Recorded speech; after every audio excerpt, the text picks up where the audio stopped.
Bonjour, Didier Moglet, chef de file handicap pour le syndicat CFTC, vice-président au niveau national de la GFIP et également secrétaire adjoint du syndicat CFTC Agriculture. Bienvenue sur Papillon Action.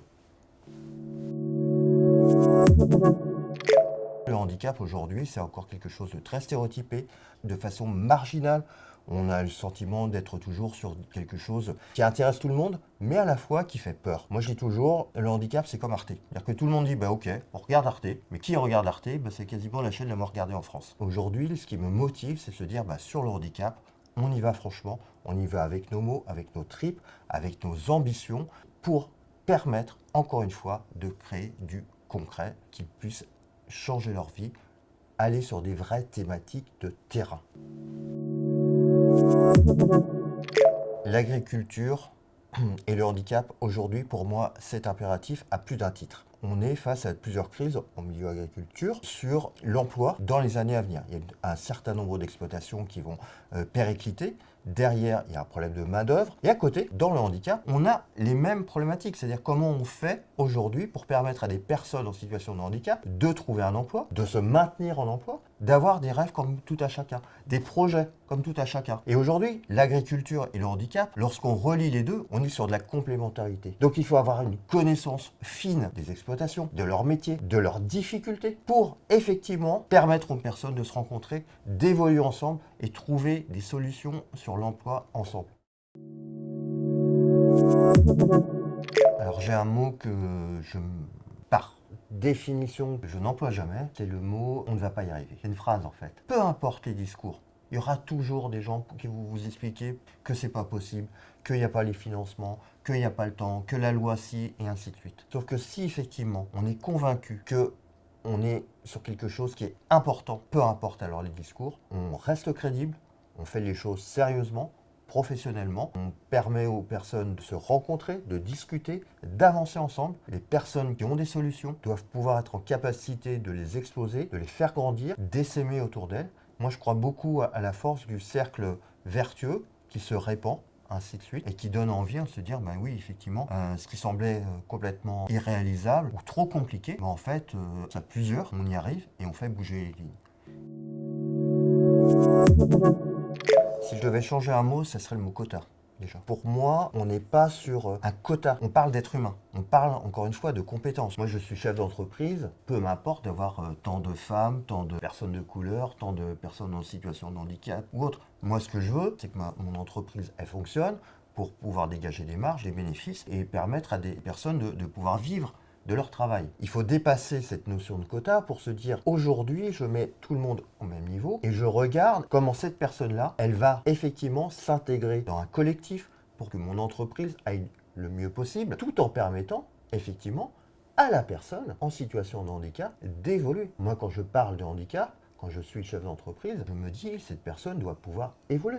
On parle de handicap comme si c'était une unité. Non, encore une fois, il y a une variété incroyable de handicaps, avec une variété incroyable de solutions, qui sont effectivement des solutions nouvelles pour la plupart. Valorisons les gens, valorisons l'humain, valorisons les compétences, et donnons à chacun l'opportunité de progresser ensemble.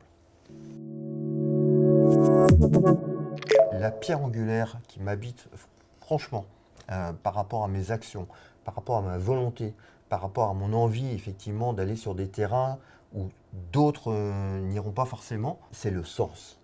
Pourquoi on fait tout ça? La vie, elle est compliquée. Parce que nous, êtres humains, on est compliqués. Parce que le monde du travail est compliqué. Parce que tout ce qui nous entoure est compliqué. Et qu'est-ce qui fait qu'on trouve des solutions aux choses compliquées? C'est déjà de se poser les bonnes questions, prendre du recul, toujours être attentif. Qu'est-ce qui fait qu'aujourd'hui, on est là, tous ensemble, à vouloir une vie meilleure, à vouloir prendre soin de tout le monde, à faire en sorte que sur cette terre, ça se passe du mieux possible avec l'environnement moins pollué, avec un environnement où notre santé s'améliore de jour en jour? Pour ça, il faut revenir à l'essentiel, cultivons tous ensemble l'inclusion. Il n'y a pas de personnes en situation de handicap ou de personnes lambda. Ce sont des personnes qui ont des rêves, qui ont des envies, qui ont des projets Donnons à chacun la faculté de pouvoir vivre ses projets. C'est, je pense, le plus merveilleux sens qu'on peut offrir aujourd'hui à notre jeunesse et à toutes les personnes qui vivent en France aujourd'hui. Et à partir du moment où il y a cette égalité dans le rêve et dans le projet, ça permet de construire des formations. Ça permet d'aller sur des terrains qu'on n'allait pas forcément avant. Pour dire, effectivement, la personne que j'ai en face de moi, elle a aussi le droit d'avoir ses rêves. Et moi, tant que je serai investi sur ces dossiers-là, j'aimerais effectivement que chacun puisse vivre ses rêves. Aujourd'hui, Grenoble, le 14 novembre, c'est pas un colloque où on va encore une fois manger des petits fours, boire du champagne, ainsi de suite. Bien sûr, mais l'intérêt de ce colloque, c'est qu'on co-construit quelque chose tous ensemble. C'est-à-dire qu'il y a une dynamique qui est créée, qui était une évidence cachée. Un rapprochement naturel qui s'impose par lui-même entre le monde du handicap et le monde de l'agriculture. Aujourd'hui, dans ce colloque, on va avoir des personnes qui vont nous donner envie de travailler tous ensemble, qui vont nous donner envie de se ressourcer. On parle de ce qu'il y a de plus terre à terre.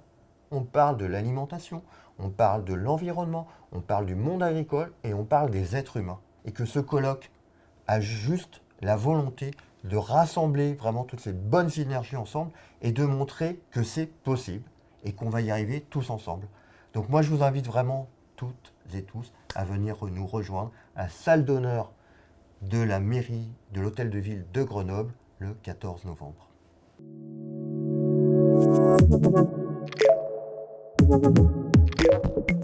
Thank you.